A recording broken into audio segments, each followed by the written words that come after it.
guys. I'll introduce you to Noah afterwards. You could say hi. You're allowed.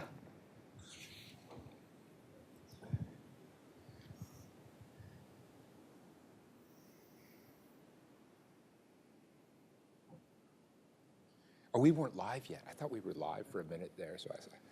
We are now live.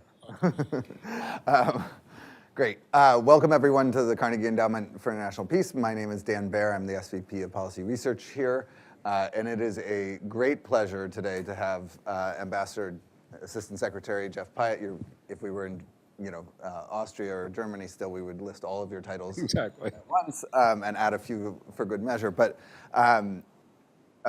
Ambassador Pyatt needs no introduction to people in Washington. Generally, he's had it's now long diplomatic career, though he remains young, starting in 1990. So he's been a professional diplomat in the State Department for over 3 decades, including posts as DCM in India, DCM at the U.S. mission to the UN in Vienna, including the IAEA, and as ambassador to Ukraine, and more recently as ambassador to Greece, where he spent 5.5 years representing the United States, both doing an excellent job of representing the United States and possibly setting a record as a career diplomat for remaining in a really great post for 5.5 years. Through 3 administrations. Including the entire Trump administration. And now has taken on a new challenge as Assistant Secretary for the Department of Energy and Resources at the State Department. Hey, Bob, welcome. And it's a great privilege to get to talk to you as you are now kind of 3 or 4 months in. And I think the conversation that I'd like to have, and we will take questions from the audience and from people online, so feel free to submit online. They will show up on my iPad in a little bit. But to start, I wanted to do a conversation kind of in 3 acts. The first one about ENR and the moment we're in.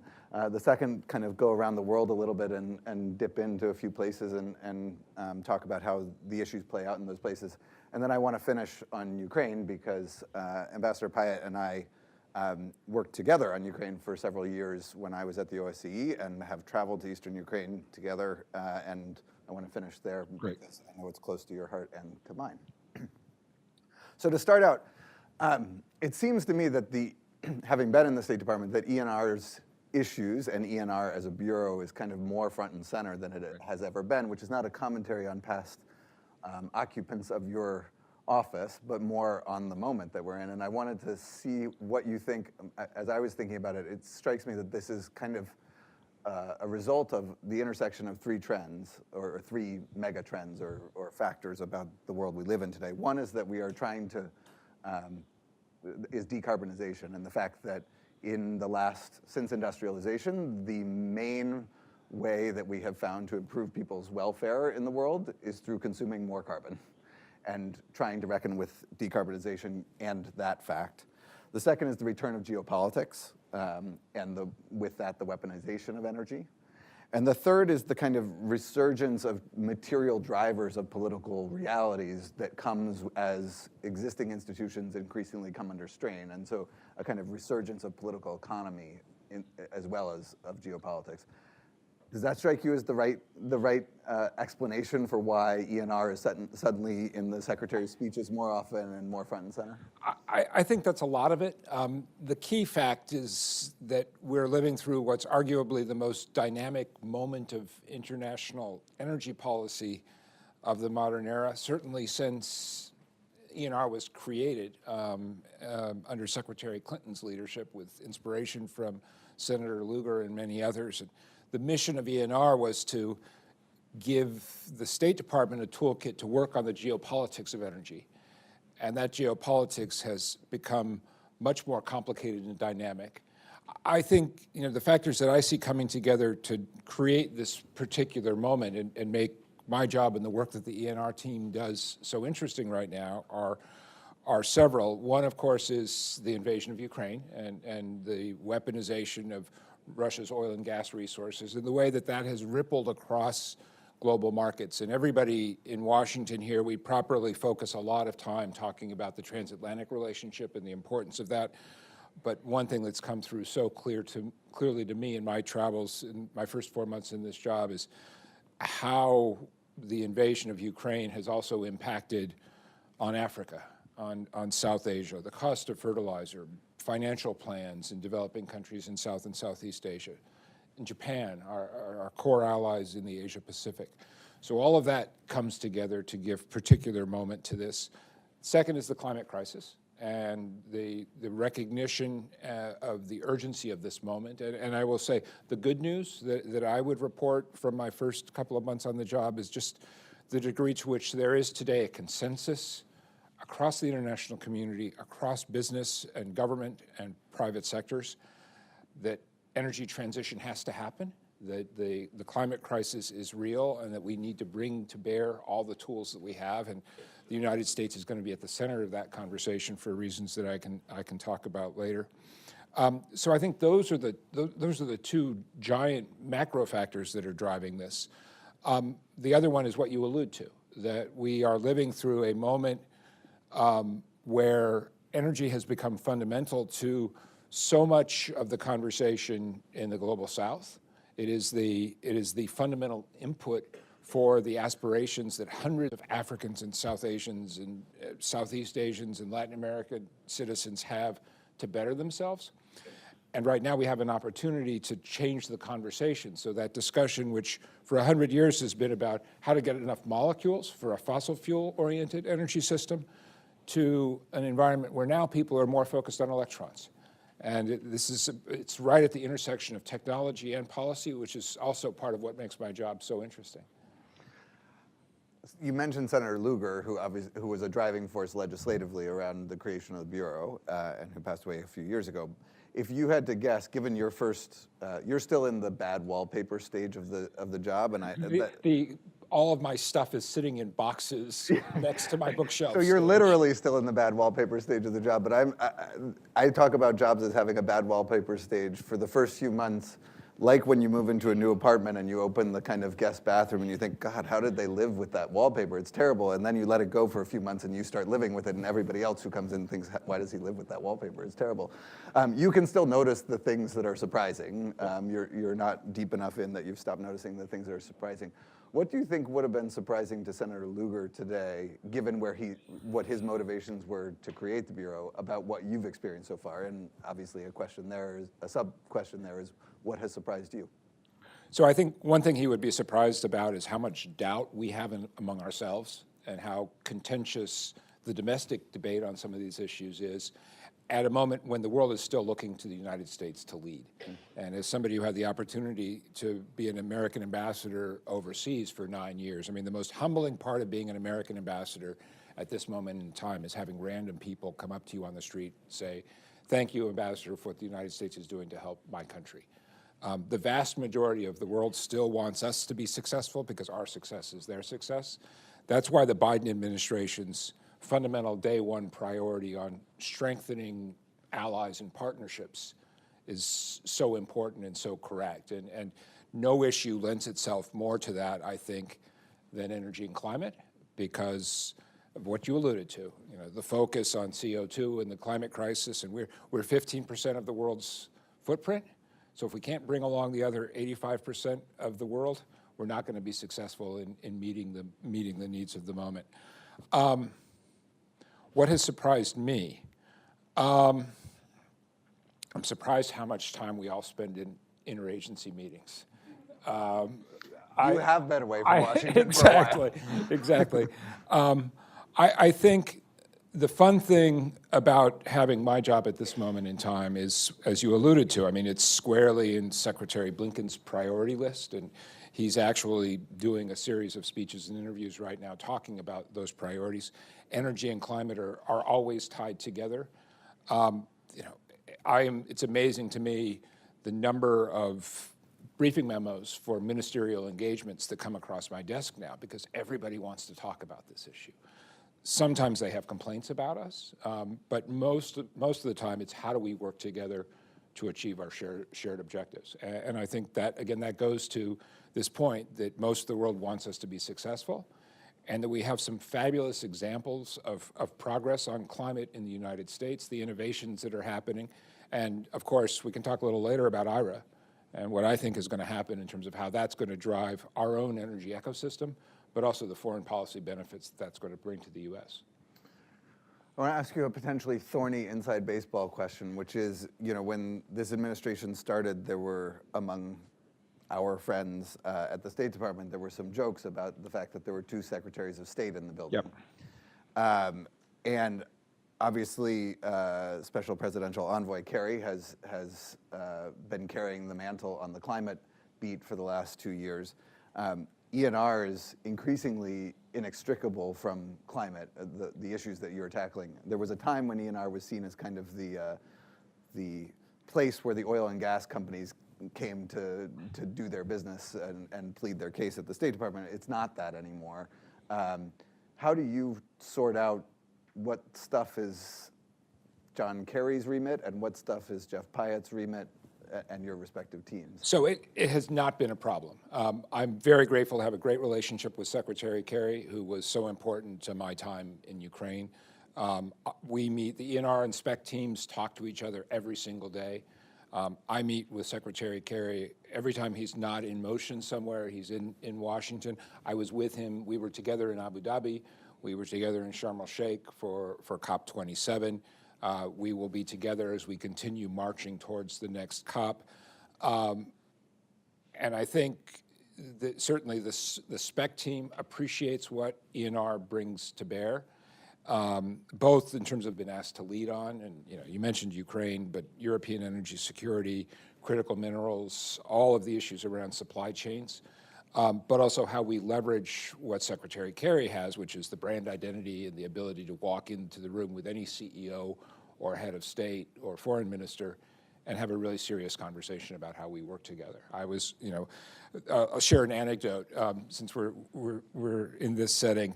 I joined Secretary Kerry in Abu Dhabi when we met with Minister Singh, the Indian Minister of Energy, who's, of course, an important counterpart because India's decisions on energy and climate are so consequential for all of us. And Minister Singh and Secretary Kerry have had an ongoing dialogue on some of the difficult issues. But as the minister was looking across the table, he looked at me and said, "I know you from somewhere." And I said to him, "Well, Minister, it's because I lived and worked in Delhi for 7 years when you were Home Secretary and Joint Secretary for this and this and that," which gave all the people on the Indian side of the table a good laugh. Yeah. But no, it's a really positive relationship, and I also think it's good for the United States.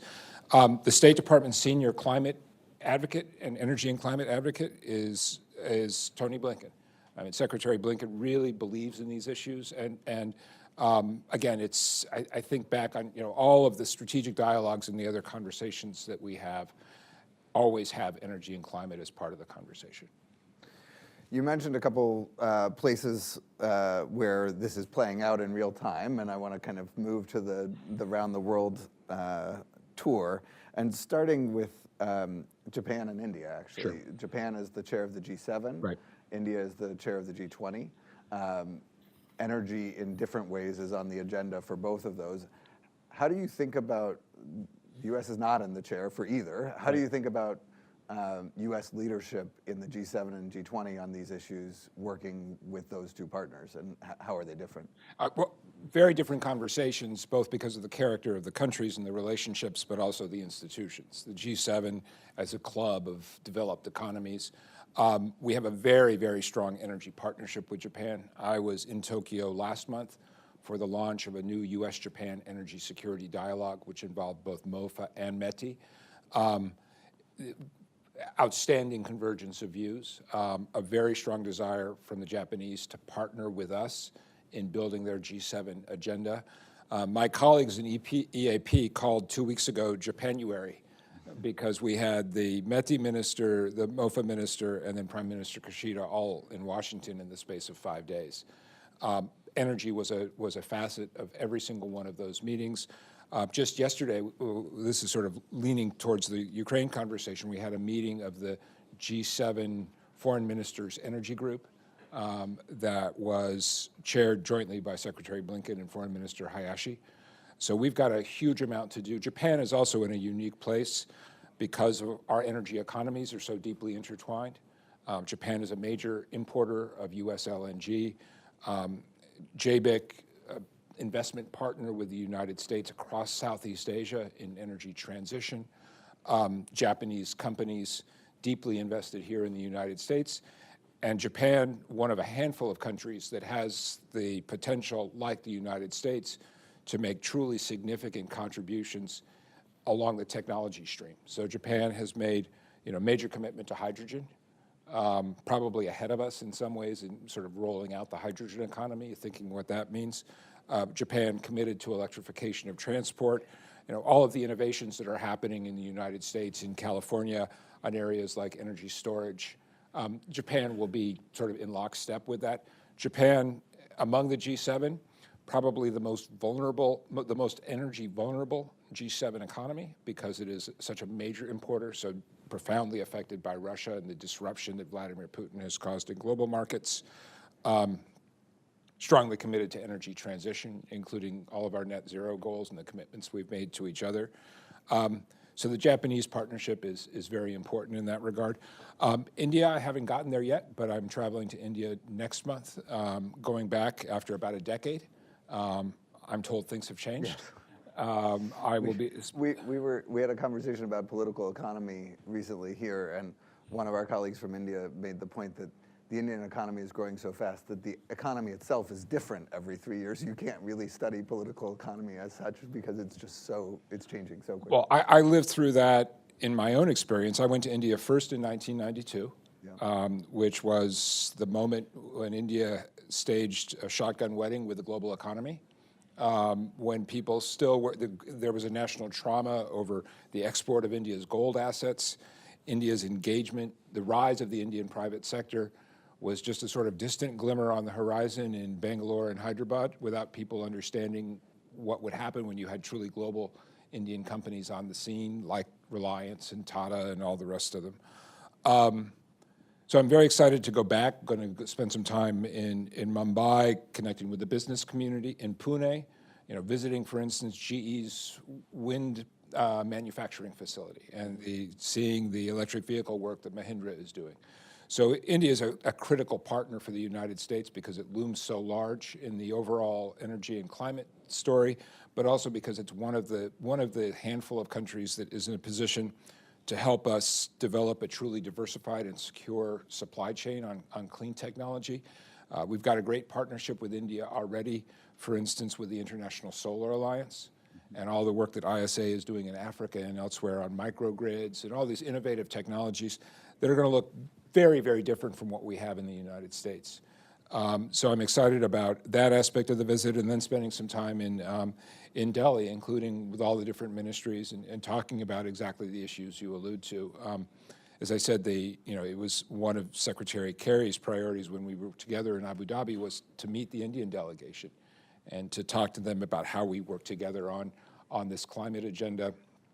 But India is, it's a perfect example of a country which has huge energy requirements, which has been buffeted badly by Russia's weaponization of its energy assets, and which is extremely affected, probably one of the most vulnerable countries to the effects of climate change, because you still have hundreds of millions of Indians whose livelihood depends on the monsoon. The rhythms of the monsoon, which has become less predictable, comes, more and more, not late July, but sometime in August, and all of the economic and social implications that has. But as I said, I'm very much looking forward to updating my India database and looking at all the areas where we can work together, including the civil nuclear work that started when I was in New Delhi in the early 2000s, and one S. Jaishankar was the Joint Secretary Americas instead of being the Foreign Minister. Yep. I had the chance to meet with him last month at Carnegie's tech conference in India, Global Technology Summit, and Evan Feigenbaum, who's now here, was at the State Department working in Washington on that deal at the time that you were in India, and there was a happy reminiscence of earlier times. Going forward, obviously that relationship, as you said, is so pivotal, but also not always easy, and it will be interesting to see how India chooses to use the G20 to step out on these issues and to take a leadership role, and whether there's friction in the partnership because there are slightly different goals given their focus on the welfare of the 500 million Indians who are still needing more energy, and their desire to rapidly scale that up, which obviously right now the things that are available are largely carbon intensive. Also, the other bucket I would flag is the Quad. It's how we work on energy security, energy transition in the Quad context as well. Moving a little bit further, I guess, west from India, east from here, you mentioned the IRA. Your confirmation as Assistant Secretary happened to coincide, in a happy coincidence, I assume for you, yes. Happened to coincide with the signing of the IRA. The IRA caused, is the single largest investment in green tech by any government in the world to date. And it caused some significant consternation, particularly in Europe, but also from some of our Asian allies. It was seen as being anti-competitive or U.S. industrial policy dressed up as climate policy by some. How do you think this plays out? How do you think is this going to remain an irritant for us in our relationships with some of our closest allies, or is this a catalyst for innovation that will benefit them as well as us in the long term? No, I think it's already benefiting, and I think it's very much a catalyst. I think the differences are going to get worked out. President Biden has made that clear. That was certainly the case in my conversations with the Japanese, with the Koreans, and others.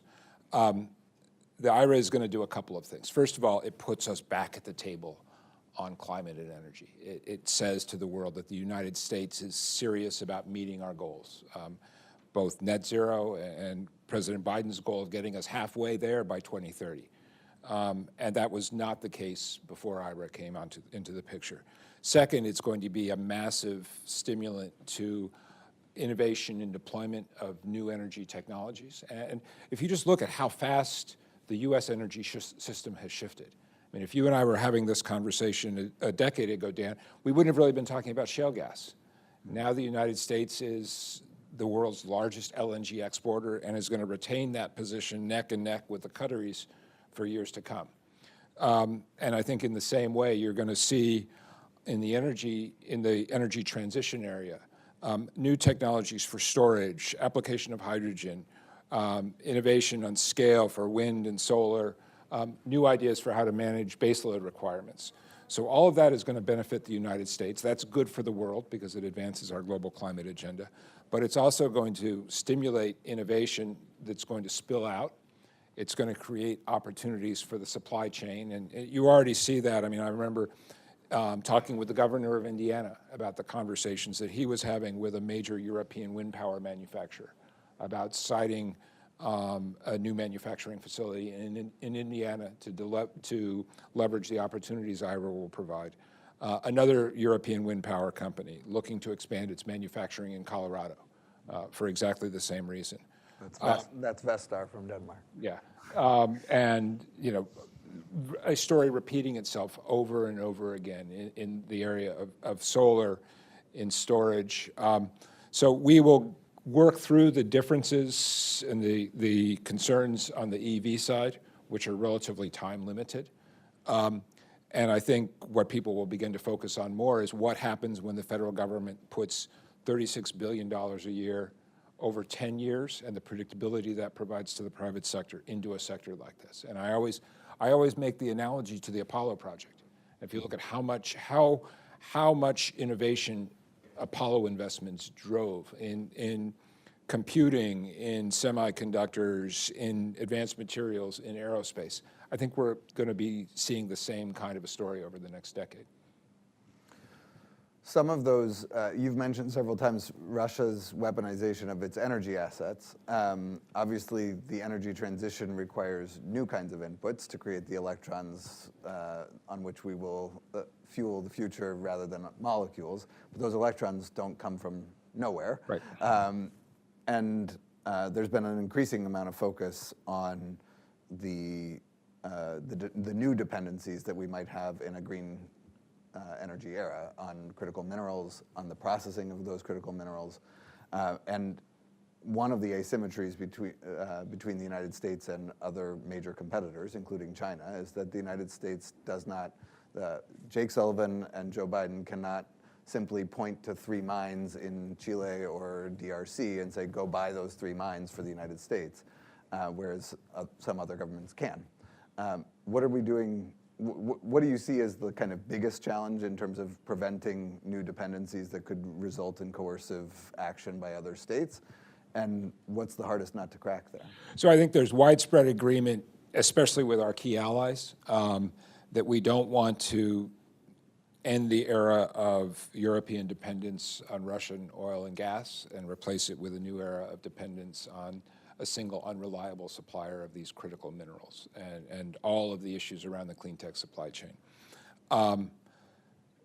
There's a lot that's already happening. First of all, everybody is talking about it in a way that wasn't the case even a year ago. Second, in terms of what the State Department is doing, we've got the Mineral Security Partnership, which is a department initiative bringing together key consuming countries with key supplier countries to uphold high ESGs, to get past the narrative of dependency and colonialism that surrounds a lot of the mining industry, and to identify some signature projects that will help to demonstrate what right looks like. Similarly, what Amos is doing with the Partnership for Global Infrastructure and Investment, PGII, mobilizing capital to present an alternative, to say to the developing world especially, you don't have to only go with door number 1, which involves lack of transparency, which involves taking a lot of rocks and putting them on ships and moving them someplace else for all the value addition for the processing and the manufacturing, but rather which will create opportunities for your own citizens.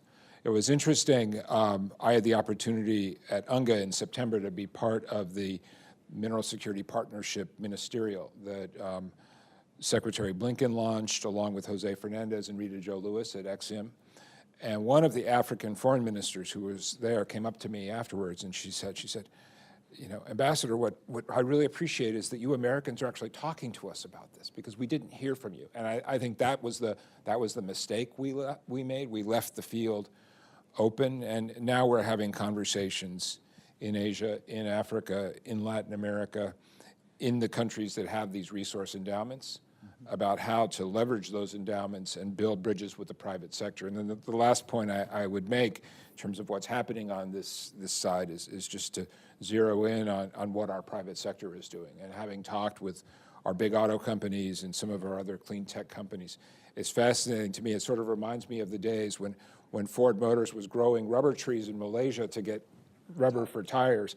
We're sort of back to that business model because everybody recognizes that there's an enormous shift that's coming, especially in the transportation sector, and that we want to ensure both reliability, but also, you know, if you're a U.S. auto manufacturer, you've got shareholders and you've got social responsibility committees, and you can't get away with the kind of behaviors that, to put a sharp point on it, China in particular has been guilty of in some of its exploitative industries. Diplomacy, I mean, coming back on the field can fix can mitigate some part of that challenge, but doesn't. I mean, when you look at the numbers of how much we will need of some of these raw materials in order to, say, have a United States of America, or much less an India that is fully adapted to green tech, doesn't it ultimately require that we are in some sense dependent on what we would now characterize as unreliable actors? I think that's the challenge to our diplomacy. That's what we're trying to address with these initiatives. I think it's really early days to tell. Some of this is going to be domestic. I mean, the Biden administration, you've got things like the Battery Minerals Initiative, committed to moving faster on licensing to build an infrastructure in the United States so that we can do some of this stuff again here in the U.S. But, you know, you and I are both from the West, and you've always got to balance the local community interests against what all of us bicoastals need to power our Teslas and everything else. And on that point, I would also, and this is again why India is so interesting to me, and this came through in the conversation we had in Abu Dhabi. India is extremely committed to electrification of transport, but its electrification is not going to involve Teslas and Rivians. at least to the majority part. It's going to be electrification of buses, electrification of tuk-tuks, micro mobility. So it's, we're in the very early days, and I think sort of thinking back to what the U.S. auto industry looked like at the dawn of the internal combustion age, we were sort of in that same infancy now. So again, that's why it's so powerful for the State Department to have a toolkit that lets Secretary Blinken, when he sits down with a foreign minister counterpart, draw on the best advice of geologists and people who've been involved in dialogues that we're conducting all around the world with ministries to try to help build regulatory frameworks, to harmonize standards, and to make sure that we don't fall into the trap that you identified. Do you think that the pandemic, that one of the silver linings of the pandemic will be, or two of the silver linings of the pandemic will be, first, that it pushed us into an era of big numbers, what I call the era of big numbers, where an investment like the IRA is possible, and I don't think it would have been 5 years ago. I mean, it just wouldn't, it would have been too much money for members of Congress to contemplate. And the need for emergency response during the pandemic pushed us to a capability to allocate that much in funding. And the other thing is the speed with which we developed vaccines. Yep. Even though, I mean, you remember the early days of the pandemic where you would hear podcasts or whatever saying, the fastest we've ever been able to develop a vaccine is 7 years on this of this sort or whatever. And obviously we proved that our fastest wasn't our fastest. And is that also part of what you think we're about to see on some of the technological change? No, it's a really interesting question, and I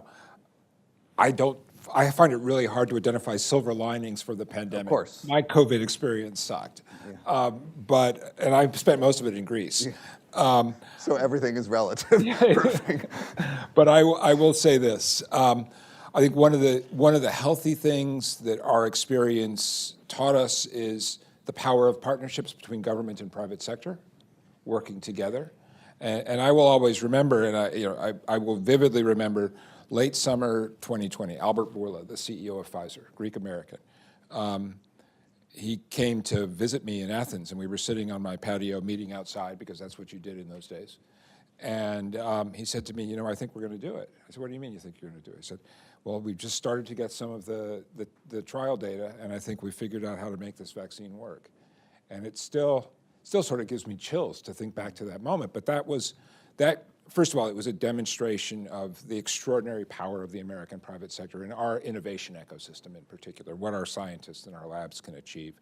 But also, none of that, Pfizer wouldn't have been able to do that, or any of the other vaccine manufacturers, without a very strong hand up from the federal government. So I think that's where that's the lesson that comes out of this, and certainly the Biden administration has identified the climate crisis as a challenge just as existential and just as consequential as the pandemic.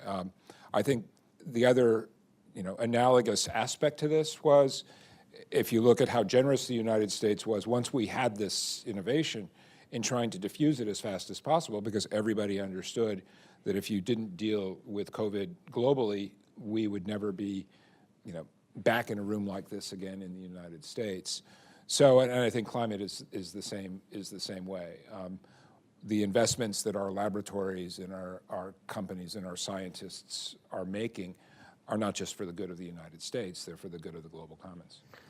You are a current representative of the U.S. government, so I will allow you to paint that rosy picture of how quickly we shared the technology, and will put in my own 2 cents, which is that I'm not sure we, either for purposes of public diplomacy or of efficacy, did as well as we could have on that front. Yeah. And I think actually it would have been a smart move for the Biden administration. I understand the domestic politics of not wanting, of needing to take care of people at home first for political reasons, but it would have been a smart move for the Biden administration to figure out some way to telegraph sooner that we were prepared to provide the vaccines to the world, and to demonstrate American leadership that way. And I think there will be another, it's possible that there will be another opportunity with respect to green technology to do likewise, because as soon as something, if there are breakthroughs, and I don't know that you expect a silver bullet, but if there are a collection of brass bullets that end up being the breakthroughs, the speed of distribution of those breakthroughs will make a difference for everybody on the planet. And we will need to balance commercial interests, domestic politics, and the interests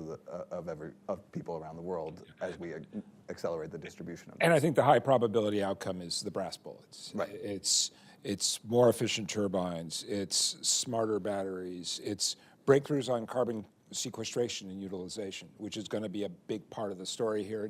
And I should have made the point, Dan. I forgot when you talked about reactions and sort of how the IRA experience is rippling globally. Just look at what happened between France and Germany over the weekend. All of a sudden, Europe is now saying, okay, the only way we're going to be able to keep pace with the Americans is if we too make substantial investments in this clean technology area. And I'm quite confident that scientists and laboratories in Berlin and Paris are going to be just as successful as those in the United States. Yep.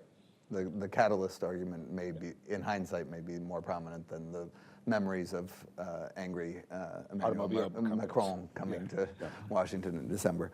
I want to shift now to Ukraine, but remind people that there's QR codes on your seats if you're in the room, and you can submit questions on YouTube if you're watching online, because I will turn to questions in a moment. But I want to shift to Ukraine, and I will ask you kind of two questions. The first one is a practical one. You've been appointed as the G7's coordinator on Ukraine's the reconstruction of Ukraine's electrical grid, and we've all watched as Russia has purposefully destroyed civilian infrastructure in Ukraine, which obviously has enormous civilian consequences.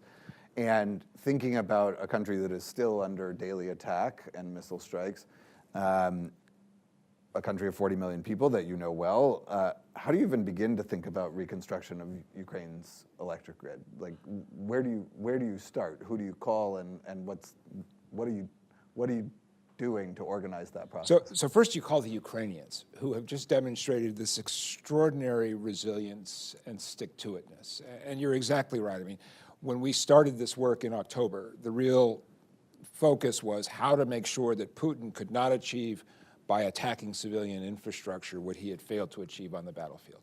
And it's clear that the Kremlin's play was they were going to bring down the grid, cast Ukrainians into darkness and cold, the most difficult part of the winter, and force them to sue for peace. That has not worked. It largely has not worked because of the courage and resilience of the Ukrainians, but also because of what we and many others have done, airlifting transformers. Who imagined on February 24th that we would have come to that point? And I was back in Kyiv in December amid what at that point was the largest single day of airstrikes by the Russians. I had a country team briefing in a bunker. Hadn't put that on my bingo card. But it was so apparent to me from that visit that every missile that Putin was sending was simply reinforcing the Ukrainian resolve to prevail and to be successful, and extraordinary courage by energy workers who've become sort of heroic figures after the fighters of Azovstal and Mariupol. And the sort of iconic heroes of all of this are the electricity workers who are out repairing turbines and transformers. The Ukrainians have been extraordinarily innovative in cannibalizing from one facility to another. Some of the materials that we airlifted to Poland in December, based on work that the Department of Energy had led, reaching out to suppliers here in the United States, some of that stuff was actually installed in a matter of days. And that's why it's so important that we continue to work on this. But we're really trying to do two things at the same time. Both repair the damage that Putin is doing daily and keep so that the grid can stay up, and recognizing that there's an economic feedback loop from this, because right now Ukrainian industry is dealing with rolling blackouts, which means factories aren't productive, which means that the fiscal burden continues to grow. But also listen to the Ukrainians' very clear message that what they want to build back is not a 1990s Soviet energy grid, but a European grid, meeting the highest standards in terms of decentralization, resilience, climate impact, more wind, solar, biomass, figuring out where do they go with their nuclear infrastructure, and not to forget that, but for the Russian occupation of the Zaporizhia nuclear complex, the largest nuclear complex in Europe, Ukraine would still be an energy exporter to the rest of Europe. So we're trying to do two things at the same time. We're doing it jointly with our partners. I mentioned the G7 call yesterday. The dramatic aspect of the G7 call was that Foreign Minister Kuleba was speaking to us with sandbags behind him because he was in a bunker at Bankova because the whole country was under air raid warnings because the jets had taken off in Belarus yesterday afternoon when he was dialing into us. So we're going to stick to this, as President Biden says, as long as it takes. But I'm very, very confident that the best guide of what the future is going to look like is going to come from the Ukrainians themselves. These energy grid supply chains are globalized, so our partnerships with Japan, critically important, with Korea, the work that we do with U.S. companies. I've been talking to GE here in the United States, what we're doing in Europe, and again, recognizing Ukraine's destination. It's more clear today than when you and I were standing out on the Maidan in December of 2013.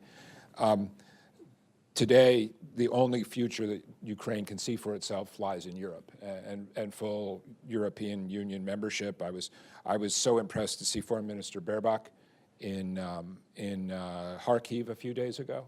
A city a couple dozen miles from the Russian border, declaring once again Germany's commitment to lead Ukraine's movement towards Europe, and that's a goal that the United States has shared since the collapse of the Soviet Union. One of the things Russia has historically weaponized winter, and you and I were talking the other day, and you mentioned that Francois Heisberg had quipped that General Winter has defected to the other side, to the West. And while it's true that we can be grateful for the gift of a relatively mild winter, particularly in Europe, that has averted some of the worst, although still significant pain in terms of energy prices, has averted some of the worst case scenarios that people envisioned, say in September, for Europeans as a consequence of this war. And although Ukrainian resolve remains strong, how do you answer the question, how does this end? Yeah, I think it's only the Ukrainians that can answer that question. It's really hard, especially at a moment when Putin has demonstrated zero interest in ending the war. When I was ambassador, I used to say this war can end with one phone call, and that's still the case today. Vladimir Putin picks up that red phone in the Kremlin today, says, okay, stand down, the war's over. In the meantime, though, I think we would make a mistake not to recognize the enormous changes that are happening, especially in the domain that I'm responsible for, energy security. The European energy map has been changed beyond all recognition. It's changed much faster than anybody would have predicted on February 24th, thanks significantly also to American LNG producers who have played such a key role in helping Europe position itself to weather the energy coercion that Putin has engaged in. I was still in Greece in May, and I was right up on the Bulgarian border in early May with then Prime Minister Petkov, right after Gazprom had cut off Bulgaria.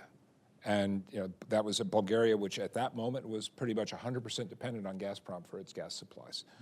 We all have worked together, the United States working with Bulgaria, working with Turkey, working with our suppliers in the United States to figure out how to solve that challenge. And we've repeated that story over and over again in the context of the working group that President von der Leyen and President Biden committed to. And as I said, that decoupling of European and Russian energy, I believe, is permanent with enormous consequences for global markets.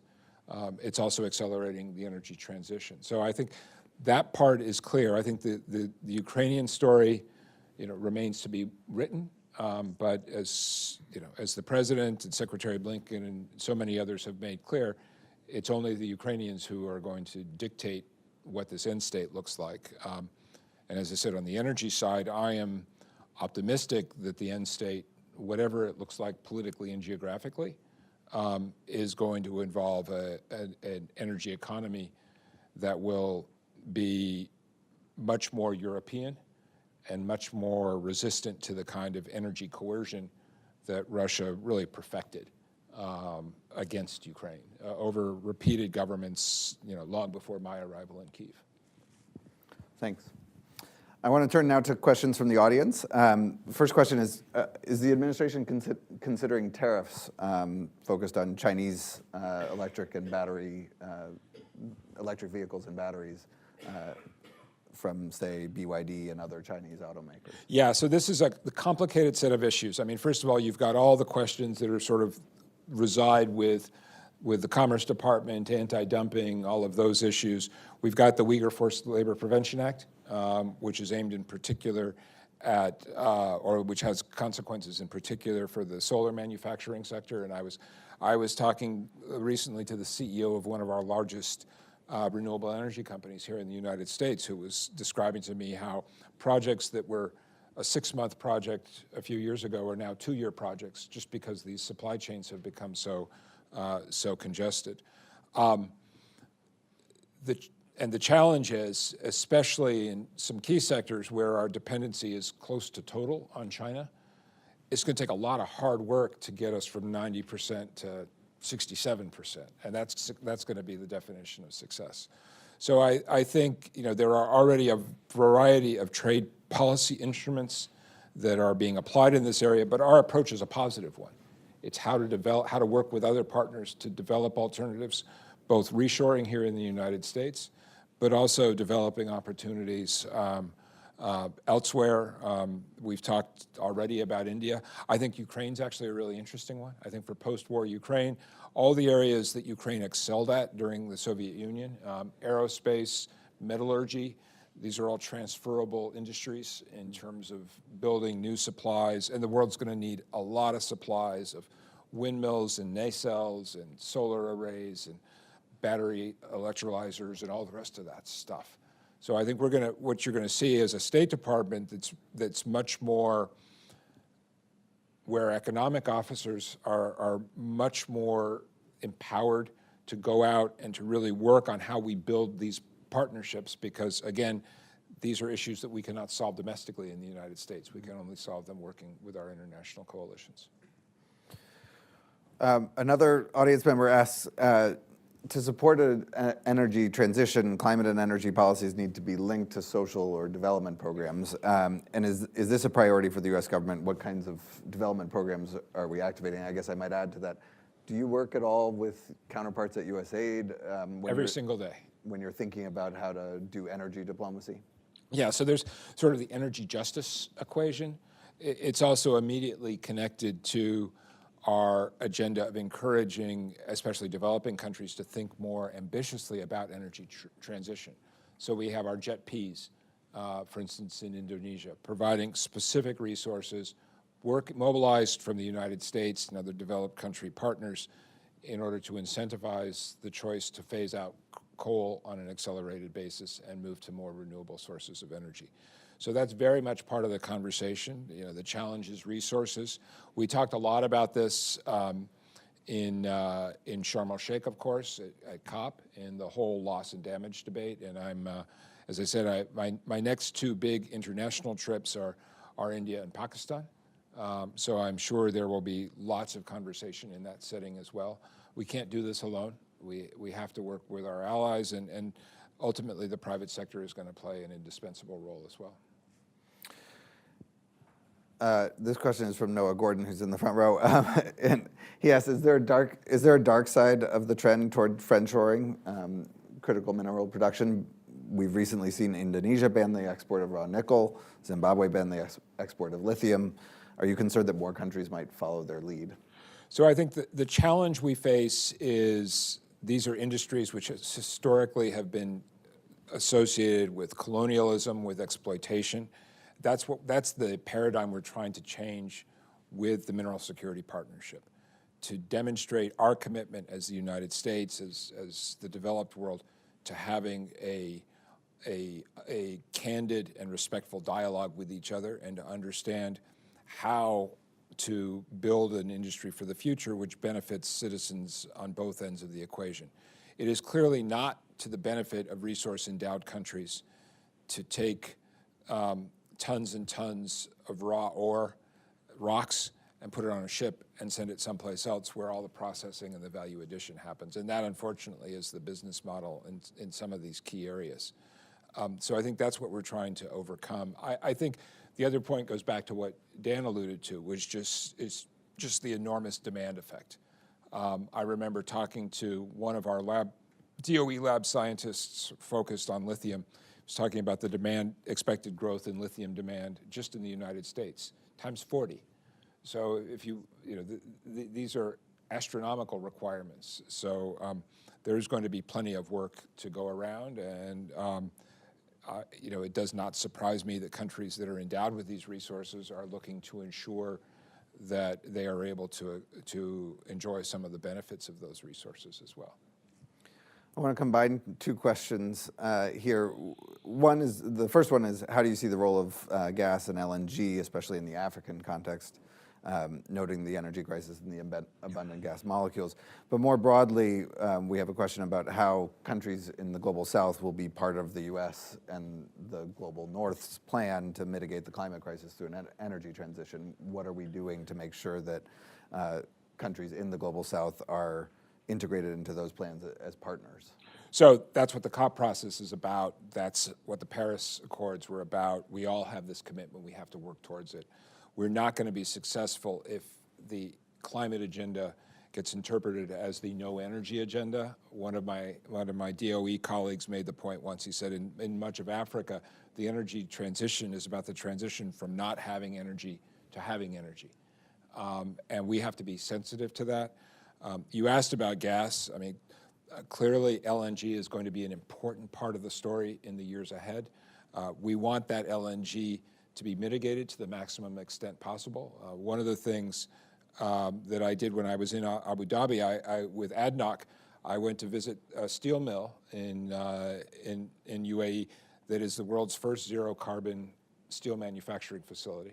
All of the CO2 from that mill is captured and then re-injected for enhanced recovery in their oil fields, where, for the remainder of human history, it's going to be locked underground. But what's really interesting is that same technology is now going to be transferred or is going to be deployed on a steel mill here in the United States.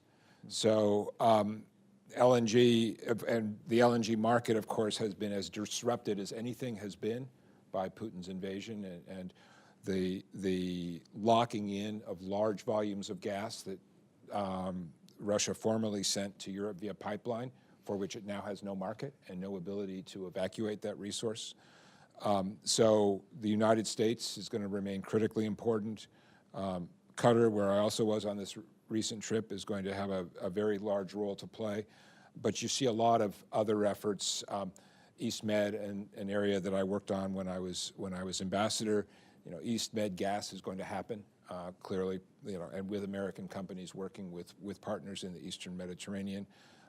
You have major Chevron commitments and aspirations in South America, and ExxonMobil likewise. So gas is going to be a significant part of the story, but our philosophy is essentially work as a good partner with the developing world on energy development, but seek an outcome in which as much of that energy development as possible happens in a way that has the least carbon footprint, which means more wind, more solar, more geothermal, more small nuclear. We haven't talked about small nuclear SMRs, but I think that will necessarily be part of the story. But LNG isn't going away. I mean, look at the United States, our own experience, with the significant reduction of our CO2 footprint, a large portion of which is attributable to fuel switching for electricity generation away from coal and towards LNG. So there's a benefit there, and we just need to figure out how to manage that resource in a way that has the lowest possible CO2 impact. Okay. I'm going to frame, we talked about brass bullets and silver bullets, and so I'm going to frame this next question from the audience thus. There's a question about whether or not you believe there's a technology that doesn't require infrastructure for the traditional infrastructure for an electric grid. Can Africa go gridless in the same way that some countries leapfrogged hard phone lines and went straight to cellular? And I guess the question is whether that's an analogy that you think applies in this space, or whether you think this is more about a rapid passing through previous phases. Is there a leapfrogging that you believe is going to happen? No, I mean, I think every country is going to look different. And, you know, I talked earlier about my India experience, but I remember leaving in 1994 in what was still a very difficult economic environment, and then coming back in 2002. And one of the first things I noticed was a guy digging a ditch outside the embassy wearing a lungi, who had a cell phone tucked into the side of his lungi. So it's like, something has changed here. And that was a reliance in those days was offering ridiculously inexpensive cell phone plans. And that's really what accelerated that deployment. So in the same way, I think in a lot of the developing world, you're going to see a rescaling of some of these technologies. ISA, the International Solar Alliance that we work with, they have some very interesting business models which are rolling out in South Asia, but also now to Africa, with microgrids, with a small solar package, which is paid for principally by the commercial customers that have to have it,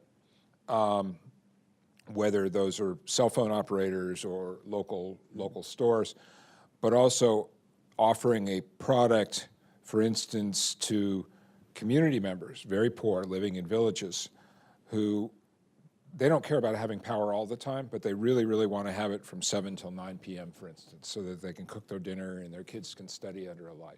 So figuring out a business model there is not something that Dominion Power is going to come up with, but I think you're going to see evolutions in different directions.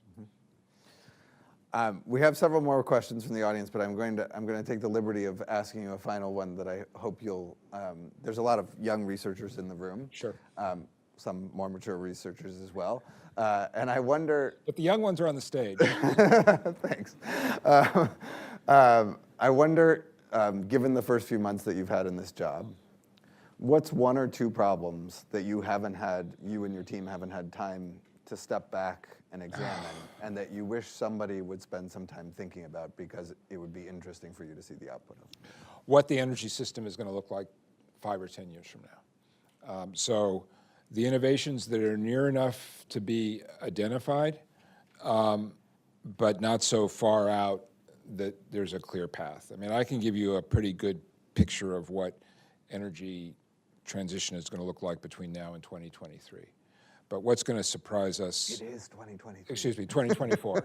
But what's going to surprise us as we get to 2030 and 2040, and where the innovation's going to come from. So that's the thing. Sort of every day, I wish I had a crystal ball, because again, if I was doing this a decade ago, I would have gotten it wrong. I think the other thing that we always have a need for is just listening. And I've been 33 years in the State Department, the vast majority of that time overseas. And the most important job I have as an American diplomat overseas is to listen to others. And I think helping us here in Washington, where you're sort of consumed by the daily inbox and press guidance, to have a clear picture of, what's the conversation look like in sub-Saharan Africa or West Africa. West Africa, which has its own offshore gas resources in a lot of cases. And so sort of area-focused researchers who can do a good job of sort of teeing up, here's how the issues are being framed, here's what we in the United States could learn, and here's how the United States can be the best possible partners. Because that is the fundamental principle of American foreign policy today. We're the good guys. And we want to be strong partners in helping the world to achieve progress on these global issues that are so consequential for American citizens as well. And we've talked about a couple of them today. Great. I want to thank Assistant Secretary Pyatt for coming to Carnegie today. And I will tell you that actually your point about the 2030 question, or the 2030 time frame, we had Salman Ahmed, the Secretary's head of policy planning here, and former Carnegie Senior Fellow here a few months ago, and when I asked him, what do you think the incumbent in your seat will think about in 2030 that you are not as focused on today, or that you don't as well understand today? He said the one thing that I think where you're going to be completely taken by surprise by is just how much energy is going to transform the world that we live in.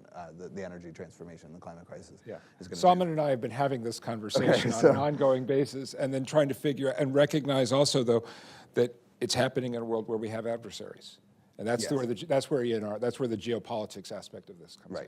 Right. It's not just a trend that is evolving kind of in a vacuum, and politics happens on the way. It's not all rainbows and unicorns. Yep.